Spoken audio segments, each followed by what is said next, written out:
Man, what a time to be alive, isn't it? In these crazy times where we can only visit essential businesses. Make sure you're wearing a mask. I don't want to see none of y'all without a mask. If you gotta live in my area and I see you without a mask, there's gonna be some problems. But in this crazy time that we live with essential businesses, it's funny to me that the WWE has able to convince the state of Florida that they're an essential business. So the state of Florida has said any professional sports worker that works for a team or an organization is considered an essential worker, which means it's an essential business. Dang. We all know where Uncle Dana's going. Uncle Dana is making sure that he gets the PC for that Florida money cheese. He wants to make sure that he's getting that bread that Vince McMahon's getting, because that's just crazy to me. I don't understand how we're shutting down all these professional sports leagues and how we don't have any other sports, but yet professional wrestling and professional wrestling does more touching than any other sport. Like besides UFC, professional wrestling, you're touching each other's spaces. You're doing a lot, and I get it. They're all going in there, getting their temperatures checked, they're being social distance, but you can't tell me that these people, they're literally hitting each other's spaces. Whether it's like work or shoot or doesn't matter, they're hitting each other's spaces, they're grabbing each other's body parts, they're doing all this stuff. But yet the show must go on. The show must go on. And I understand there's other reasonings too. This is not just Vince wanting money. I'm pretty sure Vince wanting money is a main reason. We can't deny that fact. But also, too, we can't also deny the fact that NBC and Fox, they want money too. I mean, we can't just say, oh, Vince is so greedy and money hungry. It's like, there's two companies that he works for. I hope you all know that too. NBC and Fox. I'm pretty sure they want money as well. NBC, they're losing a lot of money in this whole COVID-19 situation. They don't get their hockey that, they paid a lot of money for. Fox, as of right now, the Fox, all they're losing is some golf coverage, but they don't have NASCAR that they pay a lot of money for. So Fox and NBC is losing some ad revenue. Where are people mostly putting their ad revenue now? Raw and SmackDown. Believe it or not, most people are putting more ad revenue in Raw and SmackDown because they are live sports. There's some unpredictability about them. So which means, those companies, NBC and Fox, they're going to be like, hey, you can't just not have these shows. We need these shows because they're bringing us money. I know that's a hard context because people just want to, wrestling fans in general, just want to focus on Vince. And I get it. Maybe if this was where Vince, the XFL, was making a lot more money than usual. Maybe WrestleMania went through with fans and they actually got revenue there. Maybe Vince would probably take a break. But the problem is Vince McMahon can't take a break. He lost a lot of money with the XFL. He lost a lot of money when it came to the fact that WrestleMania was held at the Performance Center with 0 fans. You lost a lot there. Vince McMahon, the thing that he sells the most is inside the ring. Yes, Vince McMahon could probably sell some T-shirts, maybe release some exclusive T-shirts, retro T-shirts, maybe some stuff in shop will sell. But at the end of the day, that merchandise goes mostly to the wrestlers. Then you got to look at it from a wrestler's point of view of why, these wrestlers just can't stop. They're independent contractors. WWE doesn't cover their health care. Maybe unemployment, sure, but I don't know how their unemployment. I've never been an independent contractor like that where, I work for a company, but my contract is independent. So these wrestlers, man, they can't just say, oh, I get it. If they want to stay home, they can stay home. I'm not going to begrudge any professional wrestler and think they're selfish or not doing their job in this time of situation. It's different when a wrestler is not being booked correctly and they're upset, so they want to stay at home to make a stand. That's just childish, in my personal opinion. But a wrestler right now in this pandemic, if they want to stay home and relax, all good. Be with your family, be safe, be healthy, don't do anything stupid. But a lot of these wrestlers, I get it. If you're like a Roman Reigns, a Rey Mysterio, AJ Styles, someone that has made money for that company, someone who has made a good amount of money throughout their careers, they don't need to go out there and wrestle. They don't need to because they've made enough money. This is more for people like Mojo Rawleys of the world, No Way Jose's. They need that financial. They need that financial stability. And they can't get that financial stability by staying at home because WWE is not going to pay you for staying at home. They know their contract is better than we do. Maybe Meltzer knows a couple wrestler contracts, but we don't know everyone's contracts. We don't know what Mojo Rawley's being paid, or No Way Jose's being paid, or how much shows they actually have to compete in. You also are forgetting, too, they're losing house show revenue. Now, if you've heard any wrestler on a podcast in general, what do they talk about makes the most money for them? It's the house shows. The TV shows, yeah, that gets their character over. That gets fans watching them. The TV shows are more money for the WWE company itself. The house shows is where the wrestlers really make more of their money, because the more house shows they wrestle, the more they get to show out their skills, the more fans are there. Fans also buy their merchandise there. They get the merch checks from the house shows. See, wrestling fans, I get it. It's so easy to say just close it down. But then you got to think, maybe there's some professional wrestlers like Drew McIntyre. He's a different type of man. What if Drew McIntyre is like, nah, I ain't closing it down. I want to still compete. I don't want to stay at home. There's guys like Drew McIntyre, guys like that. I'm just using Drew McIntyre as an example. There's people like him like that who are just in the mindset where it's like, no, I'm still doing my job. I got a business to do. I know everyone's gonna be like, well, that's what WWE is making them to say. It's like, how do you know? So I get it. Wrestling fans really, really, and I understand. WWE is not the favorite of everyone. I get it. I just find it hypocritical when, AEW is doing alternative things. And then you also see the Young Bucks, they're doing their little thing on being the elite. And everyone's like, we're loving this. This is great. It's like, they're not social distancing. You're calling them out. You're not calling them out as you would with WWE. They're just doing stuff that pleasures to you. I get it. WWE doesn't do stuff that pleasures to me, to you guys. I get that. But when it comes down to it, you can't just sit here and say to yourselves, oh, WWE needs to close down, because yes, Vince wants money. That is the main thing. Vince definitely wants money, but you can't also forget other factors around. Like it boggles my mind sometimes that some wrestling fans just forget other factors. Like they just really want Vince. Like, I feel like wrestling fans just want Vince McMahon to get a heart attack and die sometimes. Like they just want him to be dead. Even though, like, when he comes out, people still sing his No Chance theme song, get excited for him. But it's just hilarious to me that wrestling fans as a whole are just sitting here and not really, really, really going on and really, really caring about, like, the fact that Vince is a human being too. If you're a human being and you're running a corporation, you're not going to be someone that's going to say, I want to lose money. That's just the bottom line when it comes down to it. Millionaires, they're millionaires for a reason, because they don't like losing money.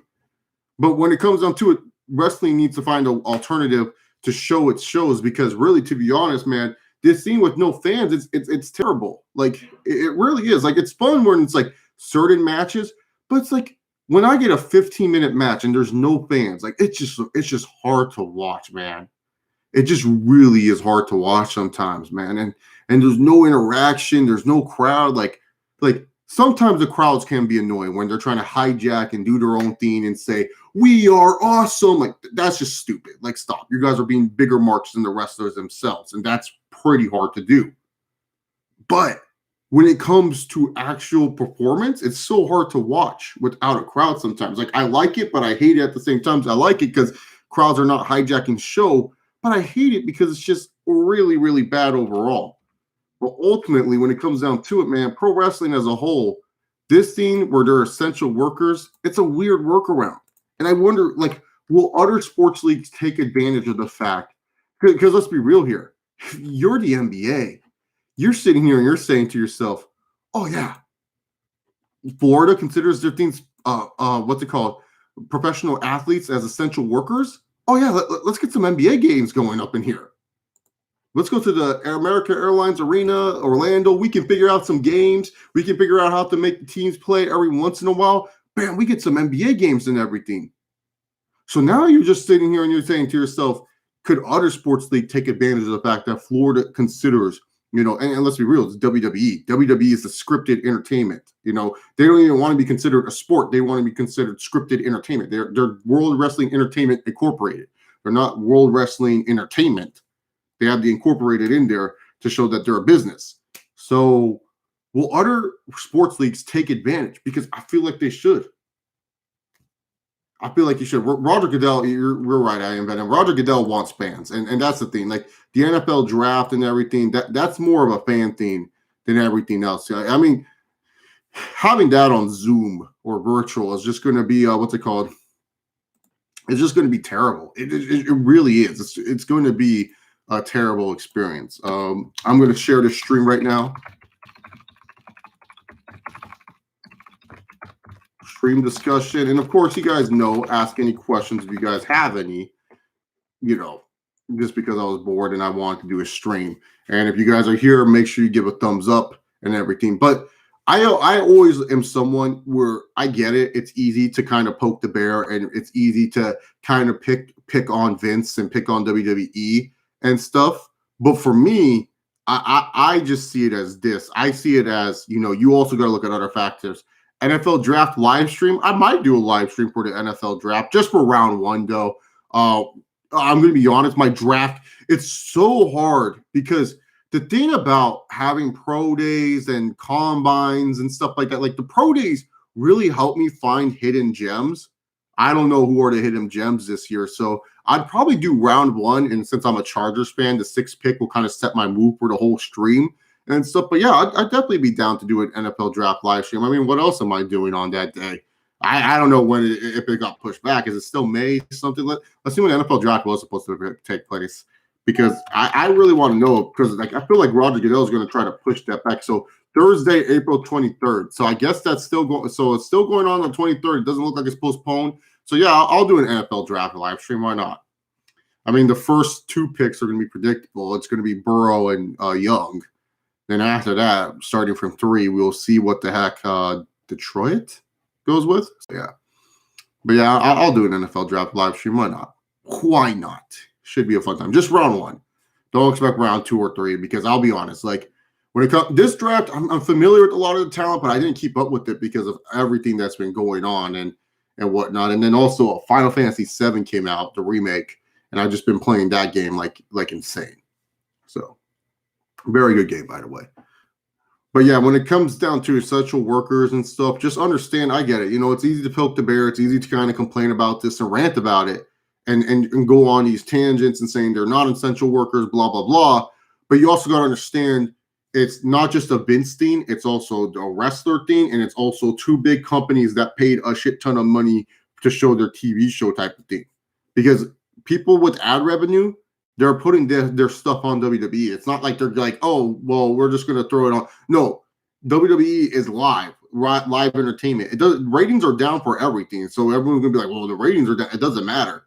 Ad money is where it's at. And if you can make ad money off an advertisement, that's all that matters. That's how AEW is able to make a good profit with their TV show, is they have good ad money. They have good advertisements during their show. Depending on where you're watching it, but they're pretty much, advertisers are paying money to show their commercials during AEW, and so it helps with the demographic. That's why sometimes we like to joke about the demographic rating when it comes to AEW and NXT. It does matter, because when it comes to demographics and advertisers, they want to make sure their demographic is watching their ads. Like, for example, you're not going to see certain advertisements on Cartoon Network that you would see on an AEW television show, if you get what I'm trying to say. The only time you see very similar advertisements throughout TV channels is if you're watching your local TV stations, like channel 1 through like 13. I think most people have that same setup, or 1 through 18 for most places. But when you're watching that, the 1 through 18 and everything like that, they have the same advertisements because they're very, very similar channels, and they're basic cable channels. So you can put any advertisement on there. But when it comes to TNT is trying to produce like more drama shows. So some shows will have certain advertisements. So AEW, being in their demographic, yes, it's fun to poke at, and it's like, they made their demographic. Meltzer and Alvarez are trying to make an excuse for them. Yeah, that's fine and all. But when it comes for advertisements, it's a win, because that means it's like, hey, they're hitting their demographic. Advertisers like it, so they're going to pay more money and everything like that. So yeah. Same with, that's why NXT not kind of being the demographic kind of hurts a little bit. I know this isn't a wrestling, but which AC 1 through 4 had the best protagonist? I feel like I've answered this question. Best I'm only going to say Ezio. Worst is probably Connor. Rahul Kutuikin, he's just whiny. He doesn't do shit. Takes a while before you actually become Connor. You fall in love with his dad more than you do him in the beginning of the game. Peder Holm, WWE is all about the money. Every company should be all about the money. I mean, shit. What company isn't? I mean, I work for Kohl's as my part-time job, and really, to be honest, they start doing curbside pickup for people because they want to still make money at this time. Kohl's doesn't want to sit there and have it where they're not making money. They want to make sure people are still going online and shopping. Every company's all about the money, man. That's just how it is. Hey Chase, how long until Uncle Dana starts running fight cards in Florida? He's ready, man. Fight Island's ready. Uncle Dana's ready when it comes to Florida cards. This is it, man. Dana White is thanking Vince McMahon for paying the mayor all this money to make sure professional sports are essential, man. Because Dana White is making sure he's getting a card. He's calling up America Airlines Arena. He's calling up, I don't know where the Orlando Magic play. I forgot the name of their stadium. Maybe it is America Airlines is Miami. But he's calling up the Orlando Magic Stadium. Maybe you will even at the baseball fields. They don't have baseball going on right now. He's saying, I can get you a fucking fight card right now. Like, he's calling Gaethje, he's calling Tony, he's calling Francis, he's calling Rosenstruck. Like, he's just doing it, man. But yeah, so Dana's getting a fight for sure, man. He's getting a fight for sure. I don't want to talk about politics, but if you're the California governor is planning statistics to reopen the economy, no, I did not hear that. Get what Gavin Newsom's doing. No, I haven't heard that actually. I don't know what he means. I'm mixed on Gavin Newsom. So in my office job, I get called about Gavin Newsom at least like once a week or twice a week when I was in the office, and how he's just, and it's always a mixed review about him. I don't really I'm just going to be honest here at this time. I only kind of keep up on news on the coronavirus and kind of keep up with the statistics there, and how long we're going to be on lockdown and possibilities just for my own research. I don't know what Gavin Newsom is really saying when it comes to opening up California's economy. I don't understand the math on that. So I apologize. I just don't really know too much about it. So sorry, can't really answer it and stuff. If you don't want to talk about politics, why ask a political question? So, but yeah, I only watch news for the coronavirus, and I feel like people, I know it's like negative news, but you still got to keep up to date on it. You can't be ignorant to this situation. I mean, it's gotten a lot worse in the last 3 weeks, even though, it's sunny in California and it feels absolutely normal. It still has gotten a lot worse. So, but yeah, when it comes to essential workers, it's like, I feel bad for those people because they're such underpaid human beings, man. And I get everyone's like, it's funny, Vince, it just sucks that, they're just so underpaid, at least these WWE wrestlers, they make at least a good paycheck, especially if you're a top guy and stuff like that. Like people work at Target, they only got a $2 raise, man. $2 raise, that's nothing, man. And then not only that, hours are still being cut and stuff for Target and stuff. So these poor people are being not only subjected to the coronavirus, but they're also as well, just pretty much just not. They're just not in the best situation, and I feel bad for these guys. They're the ones getting screwed over more than anyone else. They're the ones that can get sick. They're the ones that and a lot of these places too. These essential jobs like Target, Ralph's, grocery stores, and stuff like that. They have old people that work there too, man. It's insane. It honestly is insane. So. I'm wondering if the XFL falling and if the quarantine goes longer than expected, if WWE would be forced to cut some guys.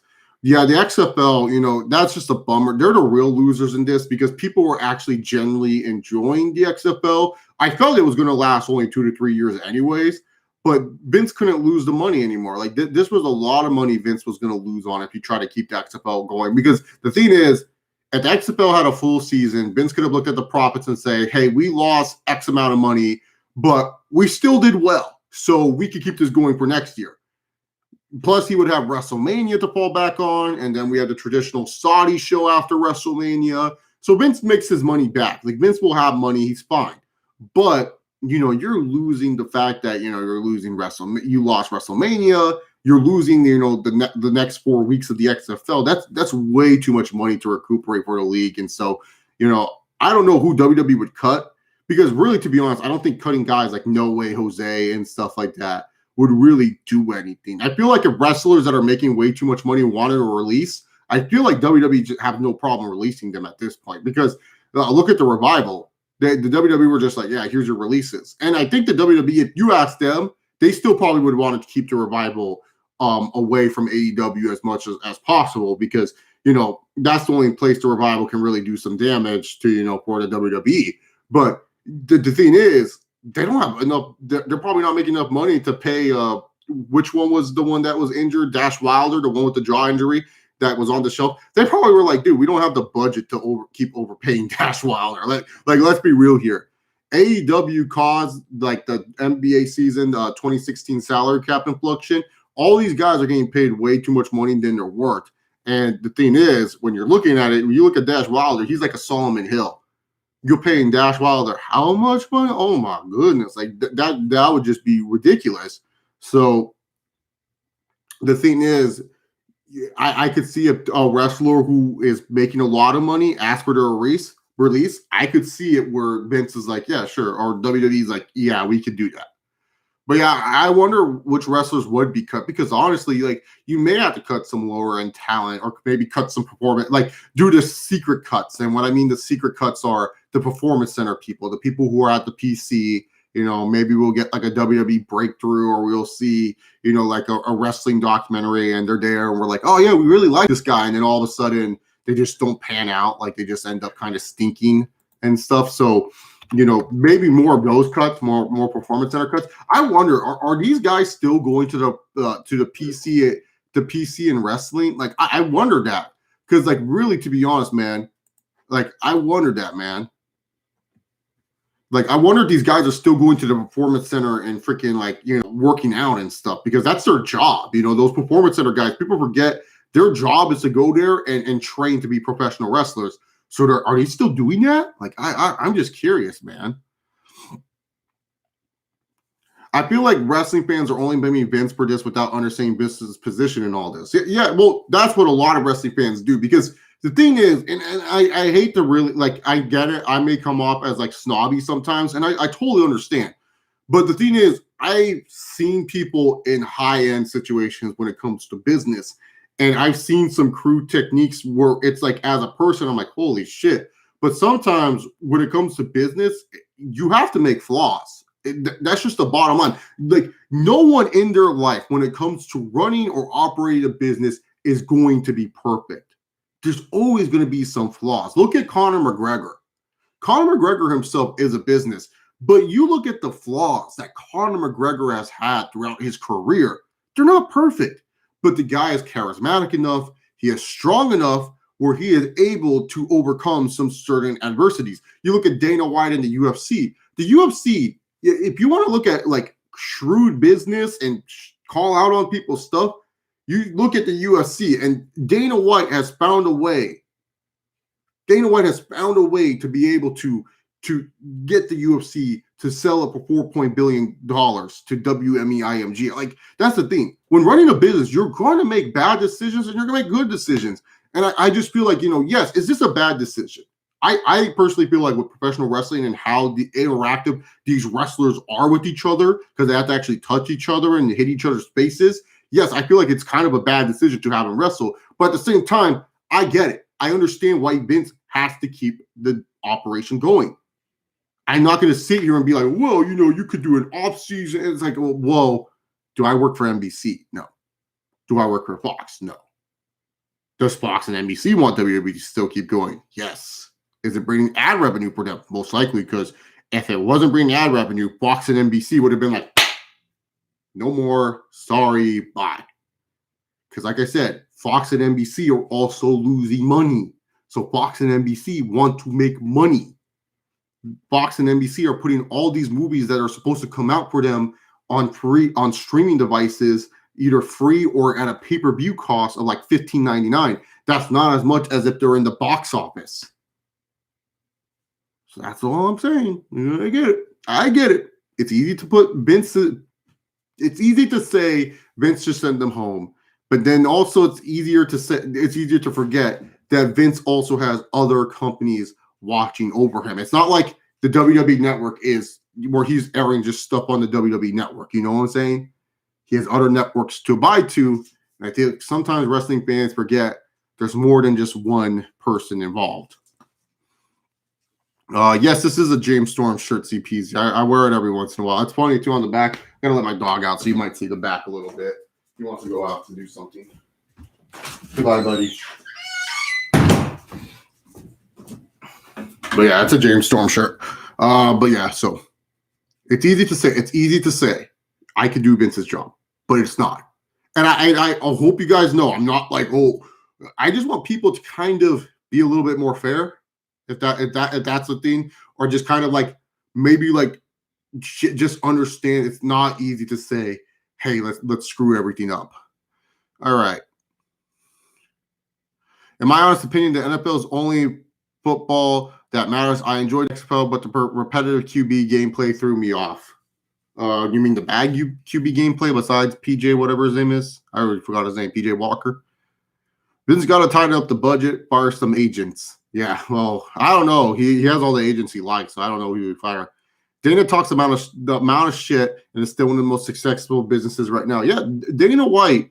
Well, the thing about Dana White, what he does very well, and is this, he doesn't listen to the clown shoes and the goofs in the world. Like people will tell Dana White, you can't do this, you can't do that. And Dana White is like, watch me. Dana White's being a dick about it, but at the same time, he's respectful. Like Dana White knows there's certain boundaries he can't cross. He knows this. Disney higher ups call it. Dana White saying, yeah, you know what, I'll shut this thing down. You know, I'm not going to challenge, you know, my bosses. But what Dana White will do is challenge people that tell him you can't do this. Dana White will challenge people that say this isn't possible. Dana White will challenge people who doubt him. And when I mean doubt him, it could be a executive doubting him, saying that the UFC could go over, or doubting him as a person in general. That's who Dana White is. And what Dana White does is that he doesn't listen to the clown shoes and the goose. He makes fun of them. He pokes fun at them. He exposes their weaknesses. And yes, is Dana White always right? No. But the thing about Dana White is, as much as people like to say he lies when it comes to promoting fights, which promoter has ever told the truth when promoting fights in any sport? But the thing about Dana White, what he does is he's consistent. He's consistently someone who he is. His personality has not changed. You watch Dana White in 2008 to do Dana White now, you will say he just gained a couple pounds, and that's it. Everything else about Dana White has been consistent for him, who he hates and who he likes. That's just who he is. And that's something to admire about. And that's why people sometimes, like with Vince, you know, ever since the steroid trial, you know, Vince's kind of eyes in the public media have kind of changed a little bit. And, you know, people didn't know, you know, Vince was kind of flip-floppy then. When he took WWE public, you know, a lot of people weren't fans of that move of Vince going with public, because now he has to listen to stockholders and shareholders when it comes to certain things, especially with money with his business. And I understand why he took the company public, because he wanted to make a little bit more extra money, especially being on the stock market. And I'm pretty sure, you know, Donald Trump, you know, a good friend of Vince, convinced him to do so. But once the Benoit trials happened, once the Benoit incident happened, and, you know, WWE kind of got under flack, that's when Vince kind of lost like a lot of respect from a lot of people, just because he was so flip-floppy on that whole situation. And, you know, he didn't come out as the same Vince McMahon that would be, you know, we always hear stories of Vince McMahon, the grapefruits of Vincent Kennedy McMahon. And he just came off as a frail, scared old man that his company was going to shut down. And, you know, Vince lost a lot of respect after that. And it's been hard for him to garner that respect back. That's why some wrestling fans and, you know, even journalists, you know, it's like, come on, Vince, you know what's up. You know what these wrestlers are taking. You have this shady, whatever it's called. What's the thing? Drug testing, whatever, with whatever the thing they do to test their superstars. I think it's called drug test. I thought they had a different name for it, a more professional name. Vince came off really bad after that. And then after that, it's been hard for people to kind of trust Vince and Kennedy McMahon. Like, for example, Vince has been consistent since like the steroid trial all the way now. Oh, this Saudi thing? No one would talk about this. I'm being dead honest. Like a lot of people would say, no, dude, a lot of people would just be like, oh yeah, they're just making money from Saudi Arabia. Gotta love Vince. Dana White does this. Everyone's like, fucking Dana White's a savage. Bob Arum did this a month after Vince did it with a boxing match. And yet people are over here, oh, Vince is just money hungry, wants that blood money. It's like, that's the thing. Vince has shown flakiness. So when you show that flakiness and you show that weakness, people are not going to trust you anymore, man. And especially fans. But with Dana White shows he is not afraid and he doesn't care. Akira Touchdown, you can ask any questions. I'm just answering any question, just questions in general. So I talked about the topic in the first 10 minutes of the video. But yeah, that's what people need to understand. The reason why Dana White is so successful is just because he's able to block out the clown shoes and the goofs, and he's able to make them seem like they're just idiots. And Vince, he let into the clown shoes and the goofs. Like, he made the clown shoes and goofs, made him into a clown shoes, and that's what's hurt him ultimately overall. Like, go watch some of those interviews from the Benoit situation. It's like looking at like a frail old man who's afraid that his business is going to close down. It's absolutely pathetic.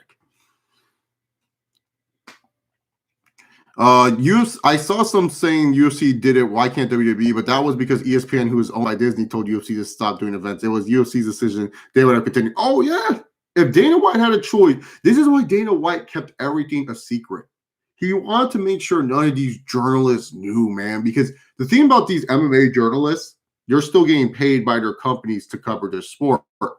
So if there's an event you have to go to, guess what? You have to go to that event. And Dana White said, hey, you don't have to go.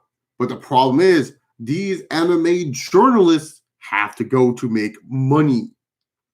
So I guarantee you an MMA journalist figured out where it was at and ratted out to Disney, saying they weren't feeling safe, blah, blah, blah. Because the thing is, the fighters, they had no issue. Like, a lot of the fighters were like, we're good to go.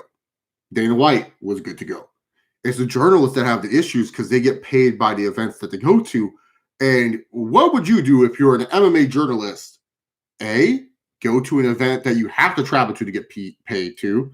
B, sit at home to cover an event where you're not going to get paid for. Or C, find a way to get unemployment so that way you can make an unemployment paycheck during this time, and knowing that you're still going to have a job when you get back, but knowing you're going to sit on easy money at a fixed amount that unemployment's going to give you. I'm going to choose option C in this situation because that makes it a lot easier. I mean, guys like Ariel Helwani and Brett Okamoto, they work for ESPN. They're making money when they produce a podcast or do an interview. They're fine. But guys who work for MMAbeat.com or MMAsuckle.com or, work for The Score or something like that, where they're just like not making any money and they're just like a beat writer. Oh yeah, you're taking that unemployment paycheck, especially if you know your fixed amount of how much you're going to make from unemployment. Yeah. So I wouldn't be surprised if some of the MMA journalists really, really wanted to not have this event go down because, dude, one, if you're not showing up, you're not going to get paid. And then two, you get to complete that unemployment paycheck. That's why Dana White kept it secret. That's why Dana White said, if you listen to Dana White's interviews and you hear him say there's some shady people who would want to try to shut that down, he's not just saying like, oh, guys like Ariel Helwani, people I saw that. He's talking about just reporters in general because they'll find a way to shut this down because some of them don't want to travel. And especially if they work for the smaller companies, because like, look at Ariel Helwani and Brett Okamoto, they don't care. They're getting their ESPN paycheck regardless. These other guys, they have to go to the events to cover. And some of them, and like I said, they can stay home, but, they will get paid by their companies. So, yeah, you collect that unemployment paycheck. Why not? There's no UFC events to cover. So, why isn't the UFC an essential business? Because they're not serving food or water. Now, an essential business is to get essential needs like this, so that way you can survive. Like you can survive without watching UFC fights, I might get some heat for this, but the reason why I never played Final Fantasy is because I always hate the gameplay style.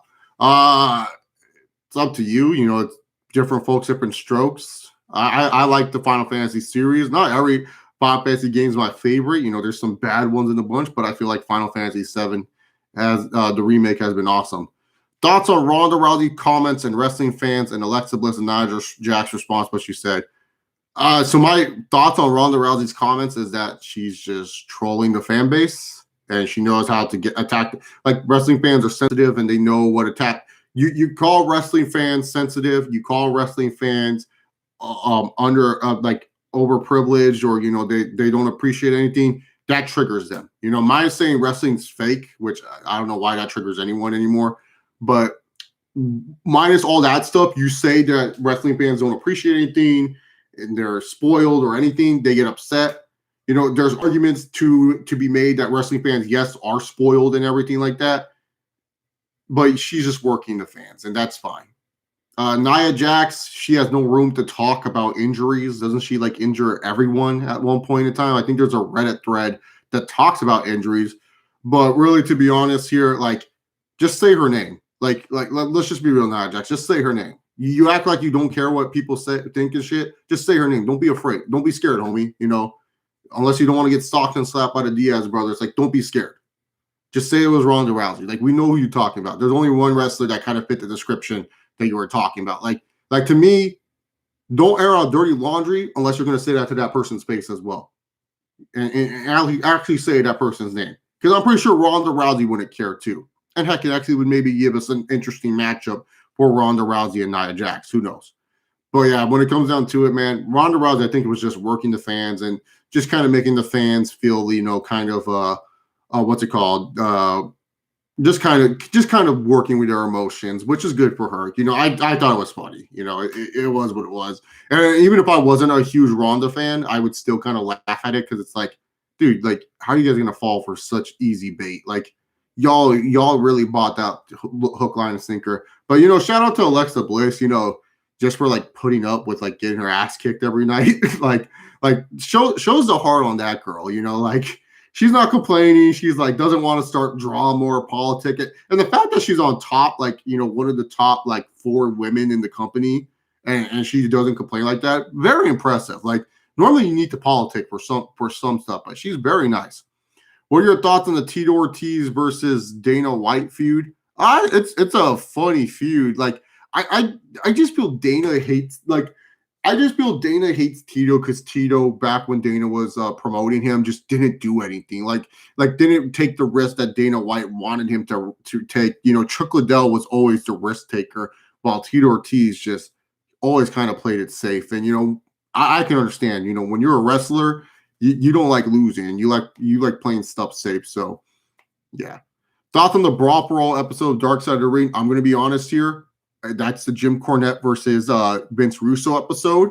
That is not the Brawl for All episode. They needed an excuse to do Cornette versus Russo. Let's be real here, man.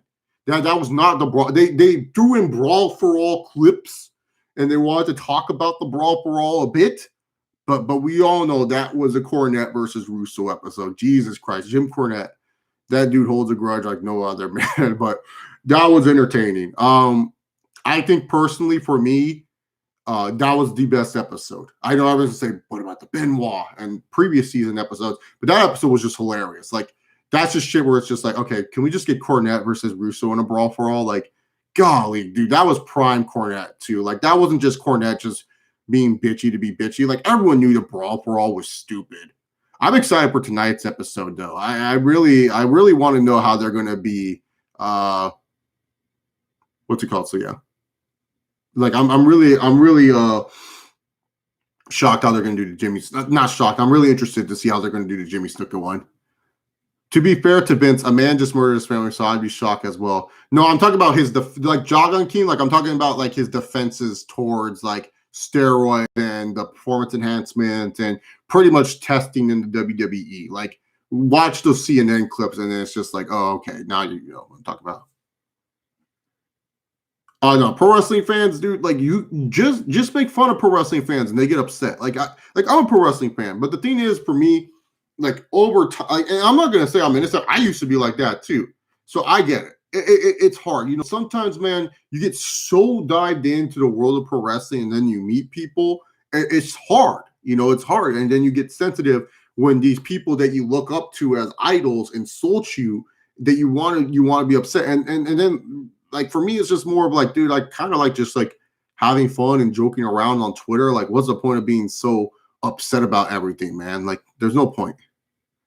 In the Rope Show, he's on Twitter, but not the YouTube channel. Yeah, pro wrestlers are the most sensitive. Thoughts on Chris Benoit Dark Side of the Ring documentary? It was good. It's nothing I never heard before. That's the thing. Like if you listen to any Talk Is Jericho or like listen to anything, the only new thing that they added was the fact that Chavo said that he was in the room with Eddie when he died. Like that was the only new thing that I've heard. Everything else, it's everything you've heard before. So it didn't bring any new information, which I'm trying to say. Like, I really thought they were going to go the whole conspiracy route. Like, I really thought they were going to do like conspiracy theories and stuff like that. That's what I was looking forward to. And then they kind of just like let it like literally was just like, no, Benoit did it. And I was like, kind of boring. Like, did this really need to be 2 parts? No, not really. Could have been 1.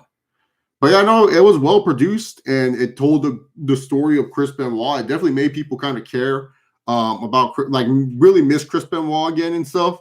But yeah, when it comes down to it, man, it didn't need to be part 2.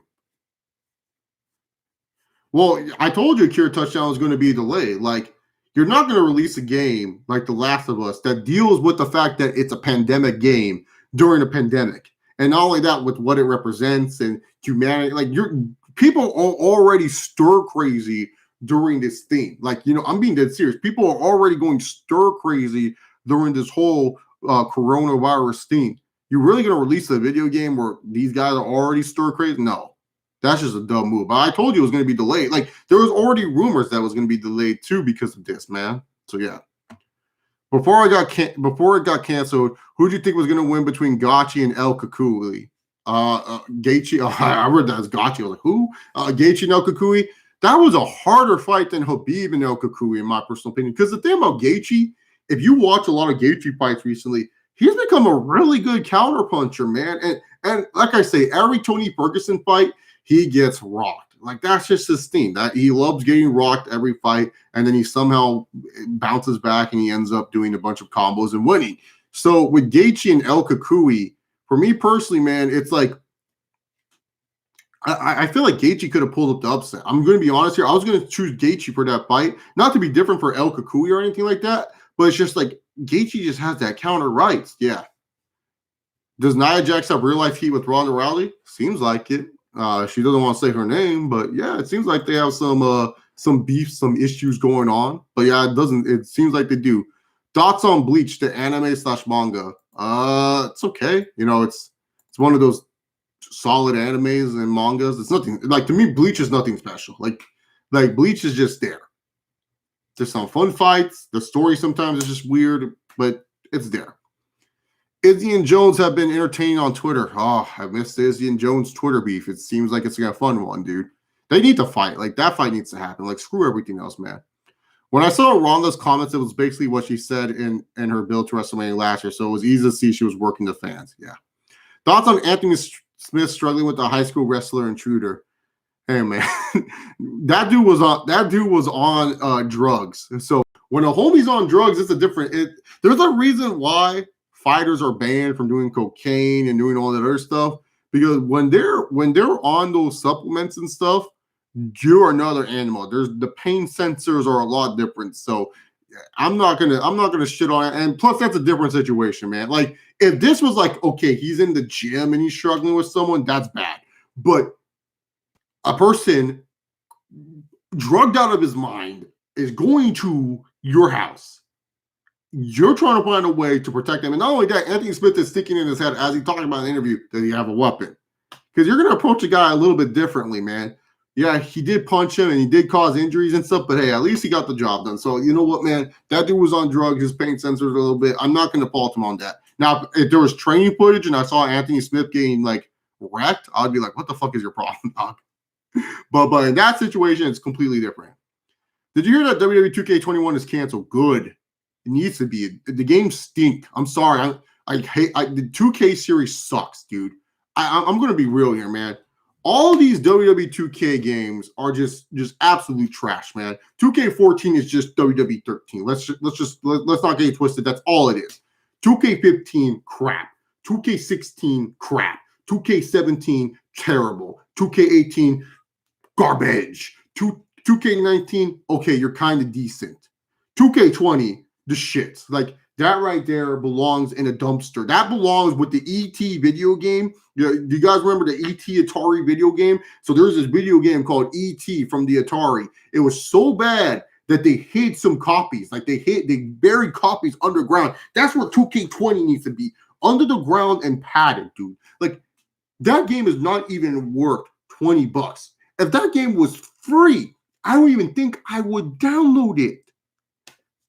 2K has not made a good WWE game. Just stop, man. Like all of them stink. The story modes are bad. They're just like, why would I want to be this wrestler known as Buzz? Oh, I drive my dad's van around and I created some buzz on that. Like no one cares. Freaking Trey and Red. Why is Trey such a freaking loser, but he's the world champion? Like that makes no damn sense to me. Like these storylines are just terrible, man. It's like 2K adding their goofy little storylines that are only fun to watch but not to play. Oh, you make sure you do this objective. No, how about I just wrestle the fucking match? Why do I need to do this objective? Why do I need to drag my opponent to the corner to activate a stupid cutscene that takes away my finisher and then I don't have anything to do? Oh, yeah. No, if you wanted to make a movie match, just make me watch a movie match. Don't freaking have me do all this goofy stuff. Make the opponent go into yellow health. No, dude, stop. Just play. Let's just play. I don't need to recreate everything. I don't need everything recreated. Being like, oh shit, like, yeah, that was cool in WWE 13 when you did with the Attitude Era. It got old. All these 2K games freaking stink. They all freaking suck. I'm sorry. If you love the 2K franchise, I don't know why you're wasting $60 every fucking year for that, man. So yeah, man. Like all I'm saying is, man, good. Find a way to make the game better. Find some ways to improve. Stop being lazy. Whenever there's an episode of Dark Side of the Ring that involves WWF, it's always a Jim Cornette versus Vince Russo episode. Yeah. Do you watch WWE NXT UK? No. Simple answer, no. I could care less what they do over there. Do you think Dominic Cruz has a chance against our boy Triple C? Dominic Cruz has an excellent chance against Triple C. Triple C, well, now isn't he just double C? He lost the other belt. But yeah, Dominic Cruz has a great chance against Henry Cejudo. Cejudo, he hasn't faced a guy who has movement like Cruz, dude. And Cruz is also, too, like, people forget Cruz is actually a really good wrestler. Really, really good wrestler. Now, he's no Olympian like Henry Cejudo, but Cruz, here's the difference. There's a difference between amateur wrestling and MMA wrestling. Cruz is probably one of the like top 5 MMA wrestlers. Like just like MMA wrestling, not amateur wrestling, because he wouldn't even be on that list. But he's really good, man. So yeah, dude, I gotta say, dude, Cruz I think has a good chance, man. I would choose Triple C via decision, but I feel like Cruz has a really good chance. Because Cruz, he hasn't been knocking out people, man. His knockout power has disappeared. He's not able to put the same force on his legs as he used to be able to knock out people, because people forget when you punch, you also have to move your feet and stuff. But yeah, no, Cruz has a good chance for sure. Have you seen anything from the critically acclaimed JRPG PlayStation exclusive Persona 5? I don't play Persona. I have no interest in that franchise. I apologize, but I really just don't have an interest in Persona. My brother plays it. Which DBZ movie villain would you want to be canon? Make Cooler and Jamemba canon. They already made Broly. Probably Cooler. Yeah, Cooler would kind of make sense with Frieza and stuff, so it'd be fine. Was last night's episode of Monday Night Raw any good? I did not watch like all of it. I watched I tuned into it and I saw Asuka was cutting a goofy promo and I tweeted one thing about it and that was it.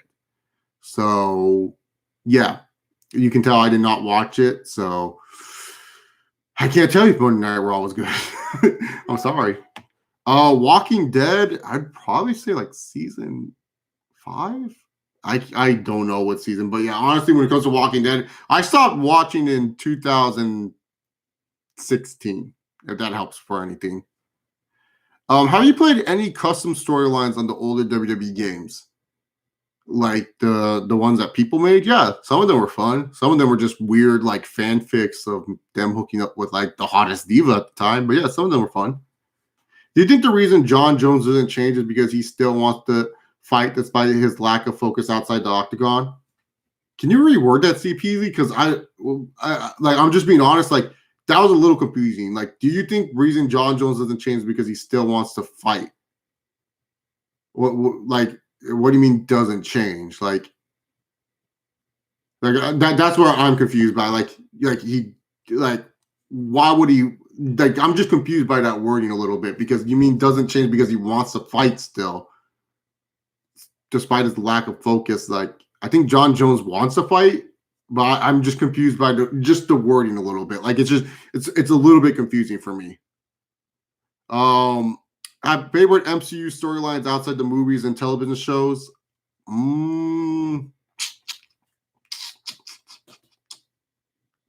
Like the Marvel Cinematic Universe?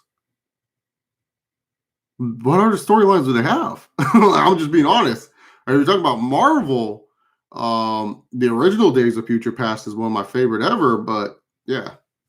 Did you play Final Fantasy Remake? Yeah, that's all I've been playing, John 15. I've been playing the shit out of that game. That game is great, man. It makes me actually like 7 a little bit more. 7 is not my all-time favorite Final Fantasy. I think I've been on record and said 10's my favorite, but 7's good. I just never really connected with when 7 came out, and when I played 7, I was like 6. So I don't have like these fond memories, like being like, oh yeah, man, I got sad when Eric died. Like I was like, sorry if I spoiled anything in Final Fantasy 7, the original, because that happens.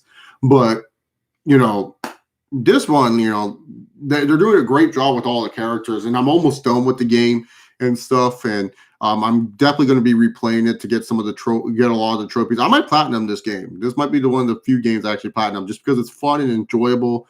Combat's great. I might play it on hard too. So who knows? Will you be tuning into Triple H Appreciation Night? What kind of question? Hell yeah! That's the only wrestling show I'm going to be ready for. I'm going to have my water bottle ready. I'm going to do the water spin and everything. We might have to do a live stream after that too. Celebrating more with Triple H, man. How weird is the virtual NFL draft going to be? I don't know, because I haven't never seen a virtual. If it's going to be anything like these virtual NBA 2K drafts, it's going to be terrible. But who knows? What was the worst MMA game you ever played? UFC Takedown 2? Or is it just called UFC Takedown? Literally, it's like Tito Ortiz is on the cover, and I think Raquel's on the cover. I know Tito's on the cover of that game. It's like on the PS2, like, it's just bad because, like, literally the game is called Takedown, so you just take everyone down and then go, and then you win. And then it's like, what the hell is that? We talked about this yesterday, but after talking about wrestling is rough, Okamoto is by far the number one guy for ESPN now. Oh, yeah. By Okamoto, number one. Screw you, Ari Hawani. Chase, do you have the Cactus Jack Travis Scott shoes? No, I don't have that much money. No, I don't have any Travis Scott shoes. None of the designs really, I'm just going to be honest, none of them like really interest me. Like, like the only one that I like from his is the Air Force One. Like, not the one that came out last year, the OG Air Force Ones, like the sale and stuff like that. None of his Jordan collabs, like the Jordan 1, I don't understand why everyone loves that shoe so much. Like, maybe I have bad taste when it comes to that. I just don't get it. The Jordan 4 is probably my second favorite out of his collabs, just because it's a Jordan 4 and it just looks really nice. And I like the blue on it. The 6, kind of a weird looking shoe and stuff. And then the newer Air Force One and then the Dunk, not fans of either of those. Like I would get those just to sell those to people and stuff like that for higher price values. But yeah, when it comes down to it, man, no, I do not own any Travis Scott shoes. Like for me, I like Travis Scott, but I'm not going to go out there and buy his shoes for $700. They're not worth $700. No sneaker is worth $700, in my personal opinion. Like, I choose the shoes I want to wear. I can appreciate good shoes, but I ain't going to pay $700 for a pair of Travis Scott shoes. No. Underrated Naruto fights for you. There's Gaara versus Deidara, Sasuke versus Deidara. Naruto versus Neji, the original. No one really talked about that one, even though I feel like that's the first Naruto fight where Naruto actually did talk no jutsu. Uh, what's his name? The Bone dude, Kimianaru. I forgot his name. Kiminaru. He's taking on Gara and Rock Lee. That's a good fight too. So those are some ones that pop in the head. Honestly, I haven't watched Naruto in a clean minute. So I probably B versus Sasuke. That's a good one too, where Sasuke goes tries to get B. I don't feel like that one gets talked about. But yeah, when it comes to Naruto, man, I haven't watched that like ages, dude. So like my memories, I for me, I gotta suppress Naruto's memories for a good minute, and then I'll rewatch that show because it's like I just remember way too much stuff from Naruto, especially like the early days. And then it's kind of like for me, especially when it comes to anime, like My Hero is so hard to rewatch because it's so annoying watching Deku not be able to do shit. And now that you see him do shit, it's like annoying because you're just like, dude, I just wish you knew this in the beginning. Because it's like so hard to watch in the beginning because he can't do anything and he's always getting hurt. And then it's the same old shit. So for me, My Hero is like a hard rewatch. Naruto's the same way. It's like Dragon Ball, I can accept rewatching. Dragon Ball is always fun to rewatch and stuff like that because of the way they place the story. Yu Yu Hakusho is like the same way. You can rewatch Yu Yu Hakusho because of the way they do the power levels and stuff. But Dragon Ball, but like My Hero and Naruto, rewatching those animes, especially because Naruto's long as fuck. But watching those animes again, and then they're just such little joggers and they can't do shit. It's just like super annoying because they're just like, dude, I just came from watching you freaking take down a whole planet and now you can't do shit. So yeah. Oh, you said TV shows because the TV shows are because you said besides movies and TV shows. So I was like, was there books or something like that? So I like Daredevil. I think I've said this before a bunch of times, but Daredevil is one of my favorite ones. Chase, it says win fights. For which one? Because I maybe I misread it. My dyslexia has been really bad as of late. Because the way you spelled it, it said it doesn't stop because what's it called? Like that's how I felt. You said it, but yeah, probably because like if you have a tradition and routine, why are you going to change it for anyone? If it helps him win fights, the way that he lives his life, let him live his life. What are your thoughts on the PS5 controller? I'm not a big fan if the buttons are not, pressable. I feel like there's going to be some problems if those are some touch interface buttons. I feel like those things like not a good move, Batman. Did you watch Batman Brave and the Bold and so what's your thoughts? No. And did not watch Batman Brave and the Bold. Is that a movie or a TV show? Sounds like a TV show. But no, I did not watch Batman Brave and the Bold. What are some most brutal anime deaths? Oh shit, dude. Brutal. Fuck. I'm trying to think of some fucking I forgot the name of the show. It came out last year, but they had some killer deaths, dude. People call it anime of the year last year. Fate has some brutal deaths, but I'm just gonna be honest. I cannot remember any like deaths that were just like I don't like too much blood and shit in anime and stuff like that. So yeah, like when I see like so much of the beheadings and stuff, it's weird to me. There was a show where there was a beheading that was just like brutal to me, and I was like, holy shit, I can't think of the name of it right now. But it was crazy. I was like, what the fuck? Have you watched Afro Samurai? I heard about it, never watched it. Do you feel Tyron Woodley has been the same since he got his soul snatched from Usman? He's kind of been the same. I feel like he is kind of still the same. So yeah. So yeah, man. So like he's always been like this though. Like I don't feel like he's different. He got a soul snatch from Rory McDonald at one point, and he was still good. So yeah. Thoughts on the Akira movie from 1988? I never watched the movie, but I read the books. Favorite Hunter x Hunter fight? Gong versus goddamn dude. My character names are so shitty right now. I literally cannot even think of the name. Gong versus Hisoka from the what arc was that where they were doing the stupid little battle tower? I guess the battle tower arc. That's my favorite fight. That fight is so good because he finally repays Hisoka with the punch and everything like that, and then Hisoka gives them the theme back, and then it's just like, such good storytelling there. Solid fight too. But honestly, the best Hunter x Hunter fight or Hunter x Hunter theme in general is a dodgeball game. The dodgeball game is like my favorite theme from Hunter x Hunter and stuff. Not even a fight. Like I know everyone's gonna say Metaro versus the. God dang, dude. I'm so sorry. My character names are just some of these names, dude. You just lose track of over time, man. Which trilogy you prefer, Captain America or Iron Man? Ooh, I go with Iron Man.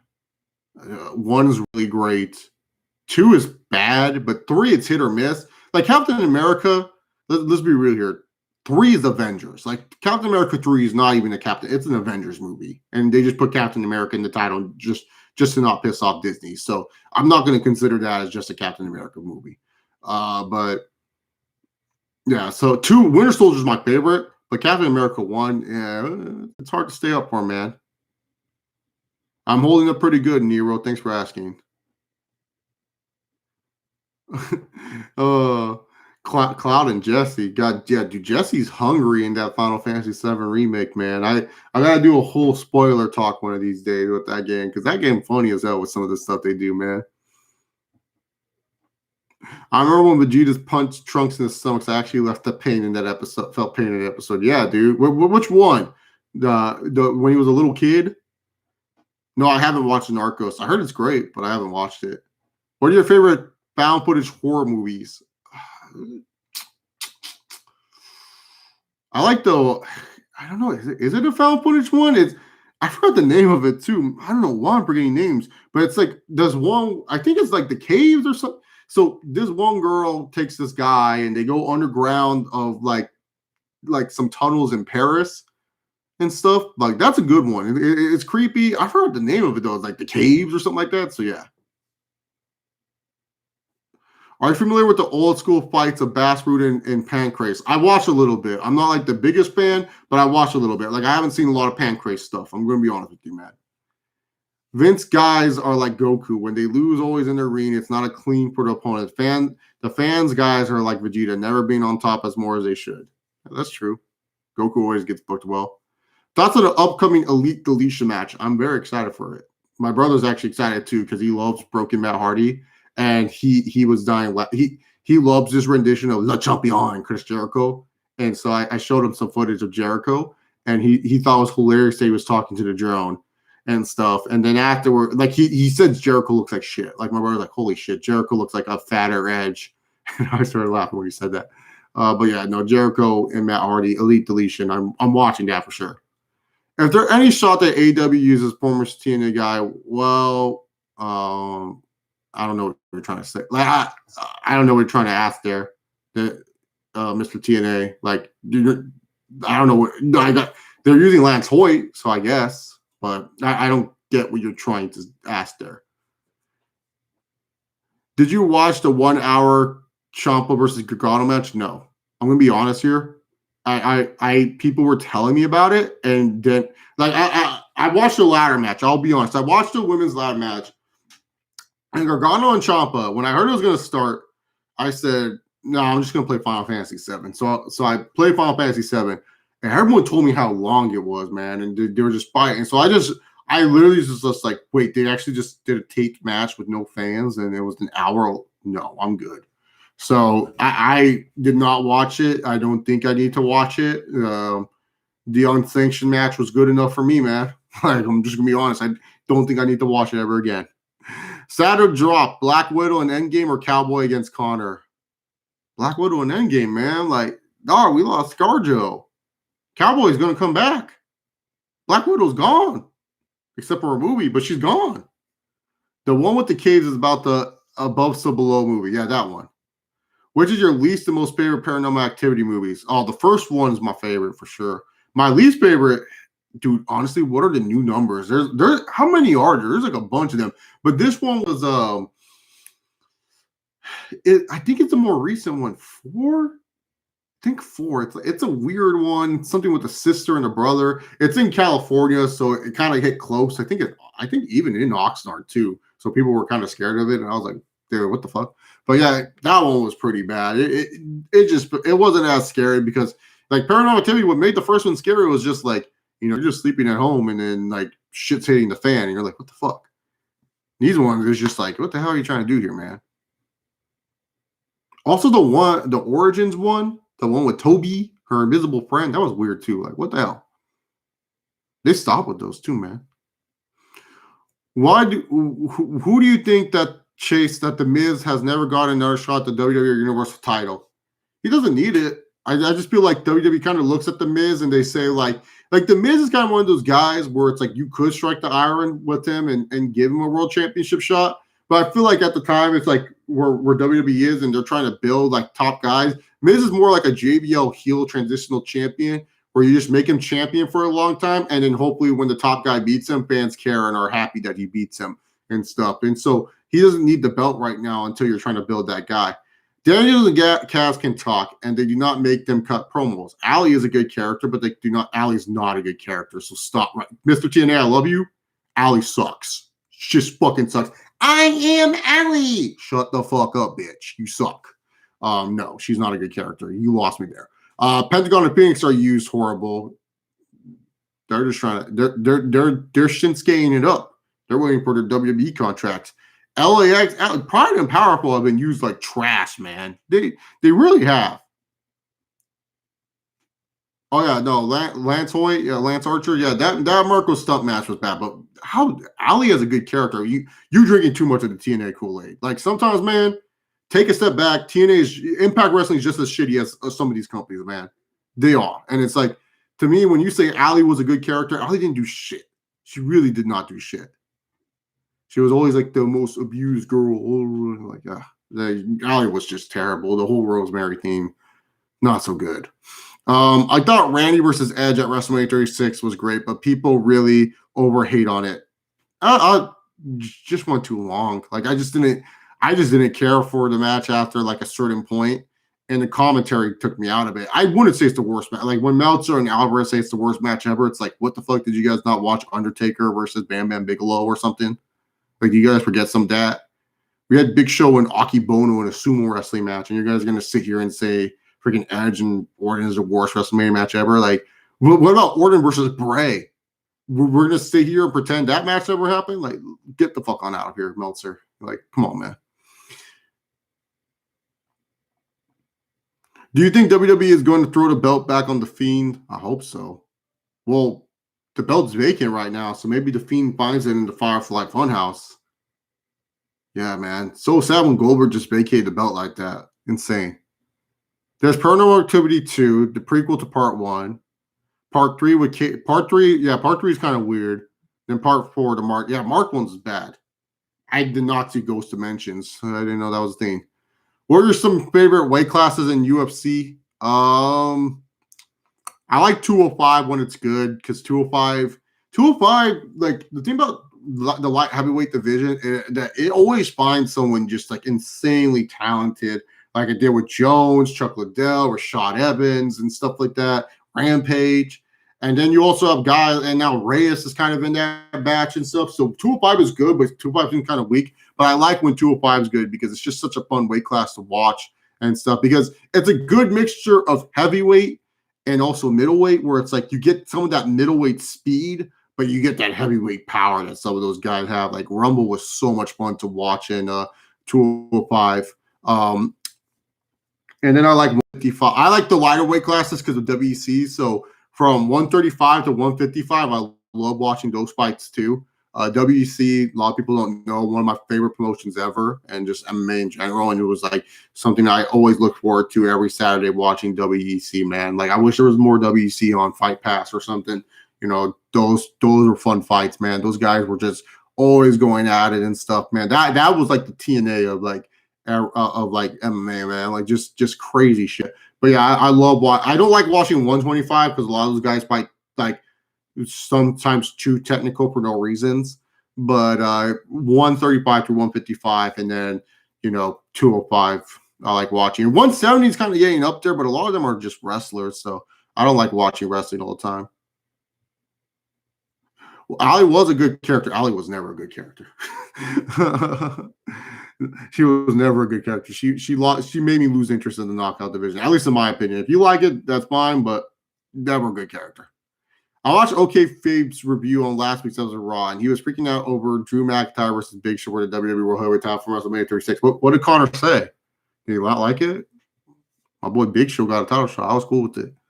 Taker and Boss Man at May 15 was the worst than Bigelow, man. Oh, dude, Bam Bam Bigelow Taker won with the freaking clothesline. That's even worse. Am I a Kid Cudi fan? Yeah, I like Kid Cudi. I'm not like a fan, but I like listening to his music. Like I'm not gonna hate on Cudi, but yeah, I like Cudi, but I'm not like a big fan. Like I can't name you like, yeah, man, I like every Cudi song. Like, dude, I'm not like that big of a Cudi fan. When it comes to music, I'm very boring. Like I'm not like, oh, I gotta listen to like all these. Like, no, man. I hear a song, and if I like it, I download the album, and I like the album, and that's it. And I might stick with that album for a good 4 months. When it comes to music, I'm very plain. What was a better match, CM Punk versus Chris Jericho WrestleMania 28 or Extreme Rules? The fact that I had to struggle with their Extreme Rules match, I'm going to go with 28 because I cannot even remember what. I think I only remember like the alcohol bit in that match, and everything else kind of is like, eh. So I'll go with the WrestleMania 28. Shark Boy was always my fave jobber. Which is your favorite jobber? Oh, Shark Boy was not a jobber, first of all. Shark Boy was a legit main eventer. Jobber, I like that QT Marshall on AEW right now. He's pretty jobberish. I don't really. Eugene's not a jobber either. Do I have a favorite jobber? Hardcore Holly. Let's go with Hardcore Holly. He was always kind of jobberish. Nah, dude, Eugene won the title and then Orton tricked him to get the match. Come on, man, get yourself right. When EA added Isaac Frost and Andre Bishop for Fight Night Champion in UFC, I couldn't help but want EA to add a new Fight Night game on the next gen consoles. Yeah, it's just hard because of the boxing. Boxers don't want to sign their likeness and their rights to EA, so it's understandable. Who do you think the Chargers will take at 6? I think there's a 50% chance they do not take a QB at round 1. I hope we take a QB in round 1. I do not want Tyrod Taylor. I'll take Herbert. I'll take Tua. Thank you very much. If we get a tackle, they better be a once in a. Like, here's the thing: if the Chargers are going to get a tackle, you better hope this tackle is a once. Because I'm tired of these left tackles getting taken high in the draft and they don't do shit, and then some undrafted loser is really good. So for me, they better take a quarterback. Just take a quarterback, see if it works out. Do you sometimes miss that painful California traffic? No, I fucking hate California traffic. I do not miss it whatsoever. Like that thing is going to be the worst. Like the worst thing is, man, like this hair, get used to seeing this, man, because I might have it for a good while. Barbershops, oh my God, once this thing ends in May 15th, they're going to be packed. I don't know how I'm gonna like. And here's the thing: everyone's like, "Why don't you just shave it?" And I could, but here's the thing: I've been doing different hairstyles lately, and there's certain hairstyles I like, certain hairstyles I don't. I'm liking a certain hairstyle right now, so I'm not gonna cut all this and ruin my hair. Maybe if I'm bored, I'll just do a haircut stream, and you guys can just see how I just shave my head bald. But I want it to be longer first. Maybe I'll just let it grow. Maybe I'll become Street Jesus. Who knows? Is Israel Adesanya impressive to you? Yeah, he's a good fighter. I hate when people compare him to Silva because Silva was just insane at the time and stuff. Like Adesanya, he's a good fighter. Like he can fight. Like there's no denying that he can fight and he's going to be one of the top fighters for years to come. But he's not like holy shit. Like Dana makes it out like he's like a better Anderson Silva, and I totally disagree with that.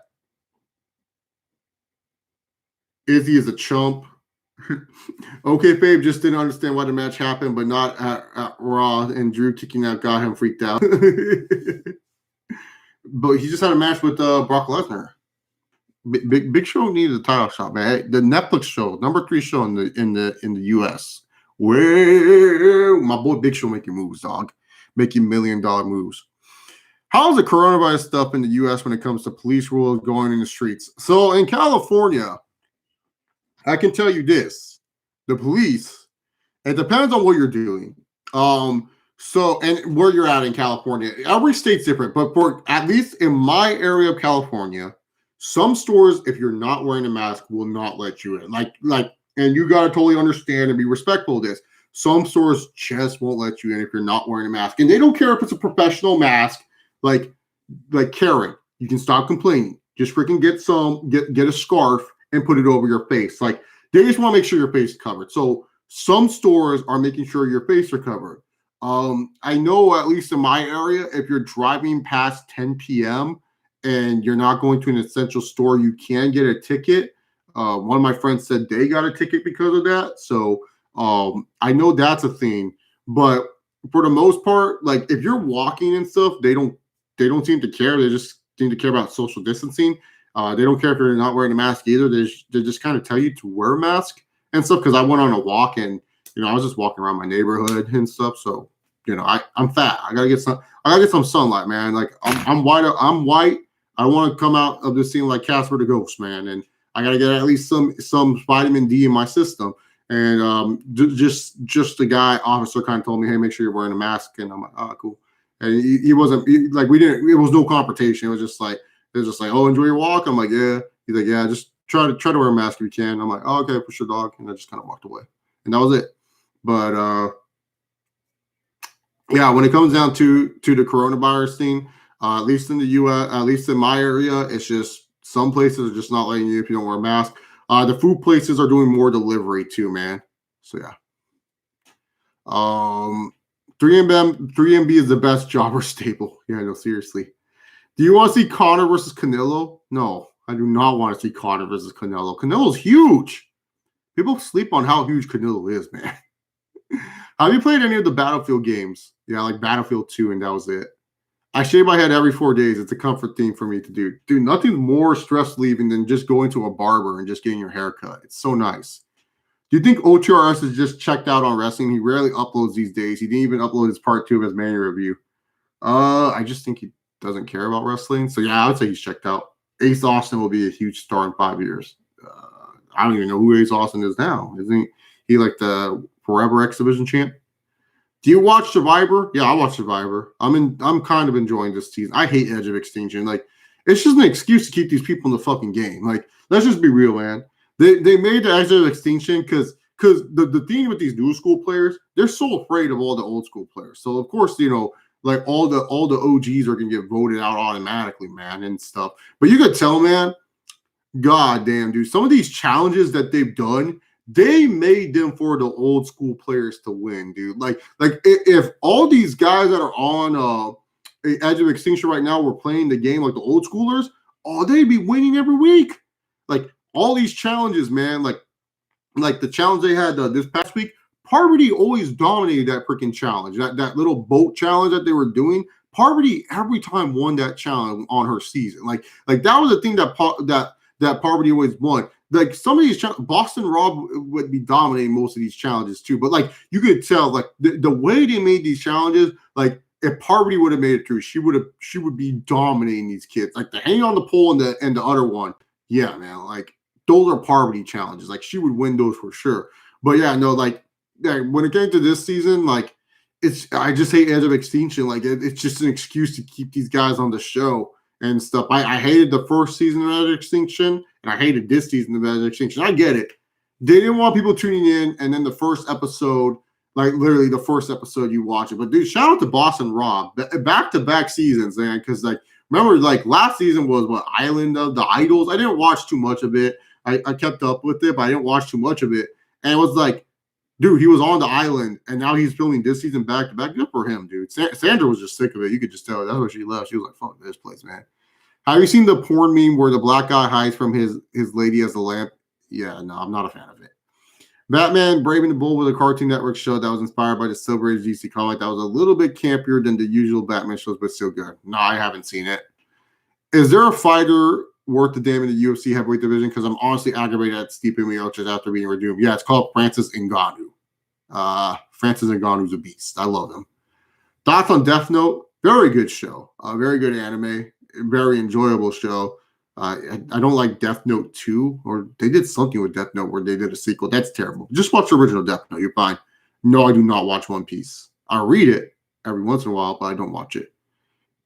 Edge is horrible, but the OG said they'll not return after that. Yeah, I know, dude. Like why would you want to return? Like Edge of Extinction, like is just such a dumb gimmick, man. Like it's just bad. And plus, they don't even get to enjoy Ponderosa and actual food. They have to stay at Edge of Extinction and hope someone gives them fire tokens for peanut butter.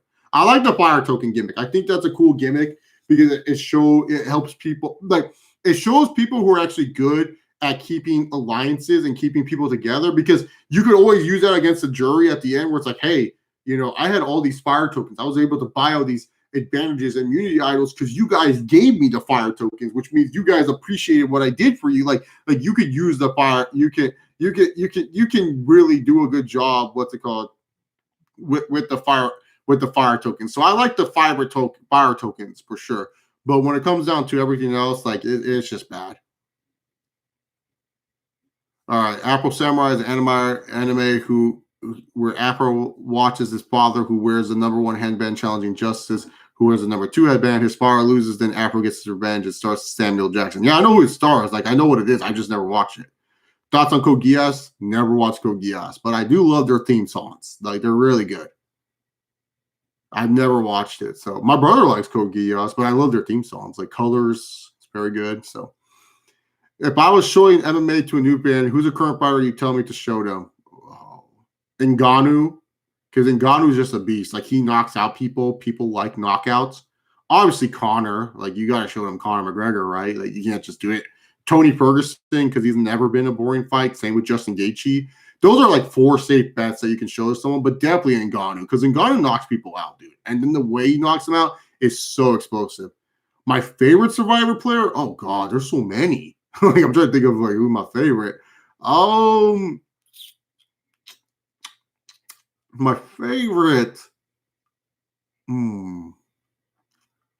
That's hard, man. There's way too many, and some people haven't come back who I like a lot too. Some of them are not even winners too. That I'm trying to think of off the top of my head. I've always liked Malcolm. That fool. He was like in a couple. He was like in some of the newer seasons, but he was good. He was a gamer and stuff. And it's a bummer that he never won a season because he'd be good on this season. I do like Tony. Tony's a good player. Poverty and Boston Rob, obviously. Tyson, obviously. Coach. I love Coach too. I'm so pissed. Everyone was like, Sophie should not be on the island right now. We should have the Dragon Slayer and Old Man Coach is there. Fucking Ozzy, I love Ozzy too. just such a fucking idiot. Like he's a good player too, man. So yeah, those are some of my favorites off the top of my head and stuff. But then the Coach is one of my favorites ever, dude. Like she's such a fucking weirdo. Like, he was on the island with me. I would just lose my mind. But it was so it was so bad how bitter the jury was towards Coach. Like they didn't want to give him like just one vote. Like they gave it to Sophie because Sophie was super nice and quiet to everyone. While Coach was the real mastermind. Like I love Coach, dude. Coach was the greatest, man. But he's one of my favorites. But like, if I would choose a favorite, Malcolm's definitely up there with one of my favorites. Like he was so fun to watch, man. But yeah, be a tie with like I would say Parvati because she won challenges. Like I like watching, like she was just really good at challenges, and also too it was just funny. Oh, Sari is another good one too that I like because she would just talk shit on the camera. So, what were the things you liked about Dragon Ball GT? The music. That's pretty much it. Favorite Yu Hakusho character? Kurama. Yoko the Fox. Thoughts on the Avatar and the Last Airbender TV series? Very good TV series. Everyone needs to watch it. Which wrestler you would send to extinction for 1 month? Jay White, and hopefully he never comes back. Ever since Lashley dropped the headband, he hasn't been the same. Yeah, he needs to bring the headband back. Favorite Naruto character? Rock Lee. It's not even fucking close. That dude's the real OG. Him and Guy Sensei are fucking ballers, dude. Sasuke is #2, obviously. But Rock Lee is a fucking badass dog. And then Shippuden, they made him shitty, but then Guy Sensei came and saved the day, dude. Like Guy Sensei versus Madara, fucking fire. Best fight, whole series. No cap. Thoughts on Ronda Rousey saying WWE's fake? Talked about this already, Tyshawn. It's work. It's fine. It's her opinion. Not a big deal. Yeah, dude, Dragon Slayer was like Coach was so fucking weird, dude. Like he'd just be on the mountain doing some fucking pose. Everyone's like, what the fuck is Coach doing?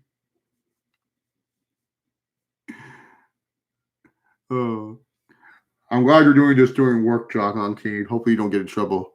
What's a cartoon show that creeped you out? Oh, Real Monsters. Those monsters were crazy, man. What's a video you wished you never made? I don't really have like any videos that I wish I never made. comes with territory. So no, I don't really have any, to be honest. I haven't done anything stupid where I like pooped my pants or like like freaking showed my dick or anything or done something like drama wise. So yeah.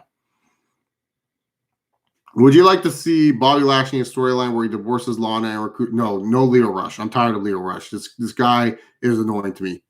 Have you ever played any of the Ace Attorney games? Not my cup of tea, but I've watched some playthroughs. They seem fun, but not my cup of tea.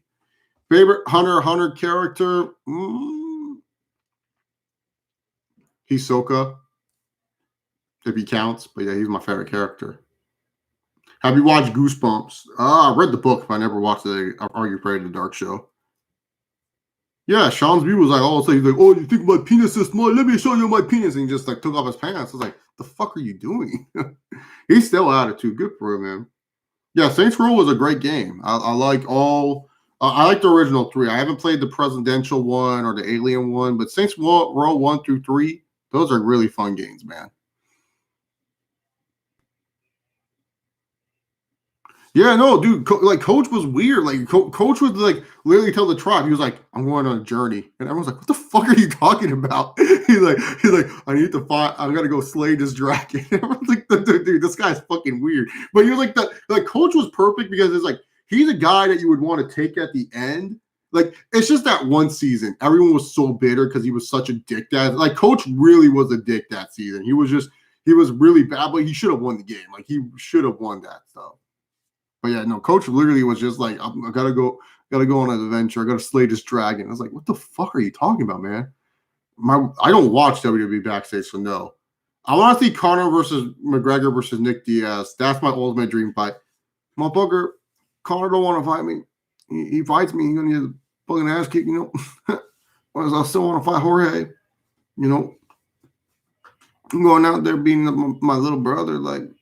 You ain't no fucking gangster, man. You ain't even Jesus, dog. Fucking bitch. That's what's up, man. You know, everyone wants me to fight. They don't understand what I'm going through when it comes to man.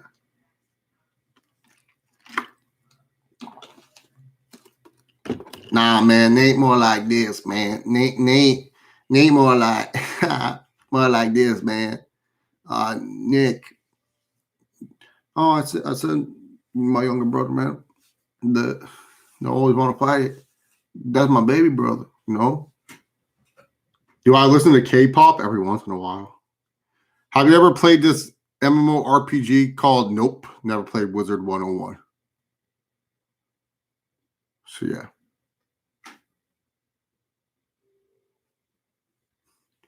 Yeah, motherfucker. If I ever fought Jorge or Conor, you know, I'm the real money fight. Have you seen that guy who on Twitter who did that spot on Conor McGregor? Oh yeah, he's so good. Like, I can't do Joe Rogan. But McGregor's a little bit sloppy. You know, I tell you what, I sit here over here and I'm enjoying myself, drinking my proper 12, making sure everyone's staying safe. Make sure you guys are staying safe. We are in full lockdown, and I'm really sitting here and I'm telling myself that I really think Habib is a rat bastard. Like, this man is such a coward. Going to Russia, you have a big title fight. You have a huge fight against Tony Ferguson, and you're running away. This is what Habib does, but that rat bastard over here running away. He's a pulled out merchant if I've ever seen one. So yeah.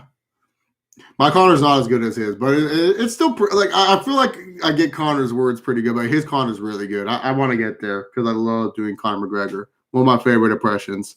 I can do it when I'm on some proper 12. I'm being dead honest. When I'm on some proper 12, I can definitely do Conor McGregor pretty well. What's a bad movie you watched that you would rather do anything else as extreme than see it again? Oh, there's a lot of those. Oh, God. You know, when Scary Movie, they would make those other movies, whatever the names of those movies are. I'm sorry it's not the most original movie, but I don't really hate a lot of movies. Like there's not really a lot of movies like I hate. But those are movies I'd rather do anything else than watch again. Favorite MCU character? Iron Man. He's just enjoyable, dude. Like Robert Downey Jr. took that character to life. Did you enjoy WWE All-Stars? No. Nick Diaz as a Domino employee. Motherfucker. I mean, established patron. What do you want for your pizza today? No, we're out of pepperoni, man. Yeah, sorry, motherfucker. I mean, established patron. No, I didn't curse at you, dog. Wait, what do you mean? Report me to my manager. You better fucking do that shit then, man. I'm gonna sit here and I'm gonna take him out. You that's wrong, motherfucker. You coming in, I'm gonna slap you in the face. I ain't afraid of you. That's Nicky as a Domino's employee. Movies that I watch that are so bad they're funny. A lot of the like Netflix movies that they come out with, some of them are just terrible, but they're funny to laugh at. Do you watch CM Pulse on YouTube? No. You sound more Russian than Irish. Why do you think? What happened to your language? What happened to your language, Jaka? This is number one bullshit. I say send location. They don't send me location. Send me location. I show up. I go there to fight the glasses. I go there to fight Mr. Ferguson. No problem. I don't care. But they tell me first fight it maybe overseas and then in Saudi Arabia and India. They tell me this. So I go home. This is not my problem. This is coronavirus. I'm not coronavirus. I'm Habib. I can't fight coronavirus. How dare you say that it's more Russian than Irish? You rat bastard, Jagan. You're no good man. You're just like a little rat bastard. Over here, they're saying that it sounds like I'm a Russian. You really think I want to hang out with those little hog boys?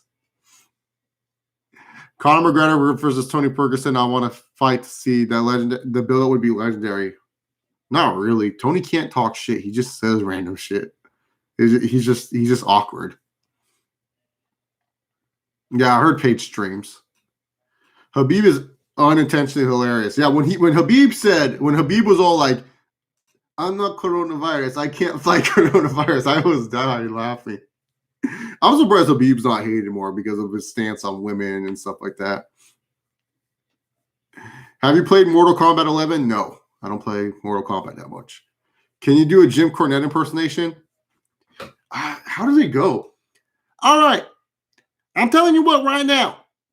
I watched AEW this past week and Cody Rhodes took on Shawn Spears. The match went on way too long. Cody Rhodes over here made Shawn Spears look like he was the greatest wrestler I've ever seen in my life.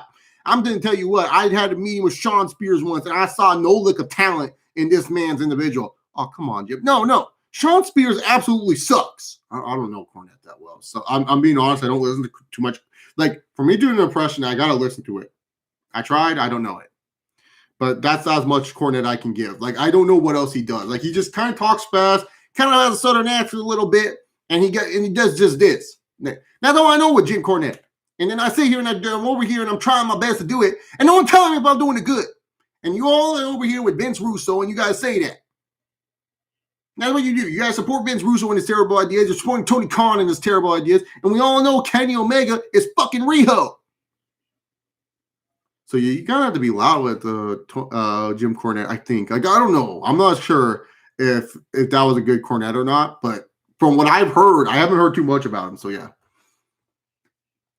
When it comes to sport, no disrespect to Jordan, all others, Nadia Comaneci is the greatest. Who would you put as number 2 greatest of all time? Sports? LeBron? I don't know what that question was supposed to be for, but I'll say LeBron overall. Ronaldo. Thoughts on the personal feud between Jeff Hardy and Matt Hardy from WWE? There's no personal feud. They went on. Favorite Tony meme? Tony Ferguson is the type of guy to drink all the milk and then go out to buy some milk for cereal that he doesn't have so he can buy more cereal. Do you think Christian deserved to be a main eventer? Sure. Thoughts on the relaunch of ECW? It was bad. What percent do you give Brock Lesnar in a match against Scott Steiner? Well, he's actually like a beast, so he probably actually has a 50% chance. He doesn't have a 66 2/3 chance. He has 50-52. Do you think WrestleMania 23 was great? It was okay. I need a Masvidal versus Nate in a rematch. Let me tell you. Hey, man, I've been asking for that rematch for quite some time, but they want to give it to me, man. So in the meantime, I'm just going to sit back and relax. Connor versus Nate 3 is what I want more. Thoughts on WWE's Faction Legacy? Had a good theme song, but it didn't do anything for Cody or Ted DiBiase. Gal Gadot or ScarJo? Oh, Gal Gadot, man. Whew. Whew. Gal Gadot's amazing. Was WrestleMania 2000 underwhelming? WrestleMania 2000 sucked. Minus the ladder match, that pay-per-view is bad. Like the hardcore battle royal and the ladder match saved it. Wade Barrett had, like, I think 12 theme songs total.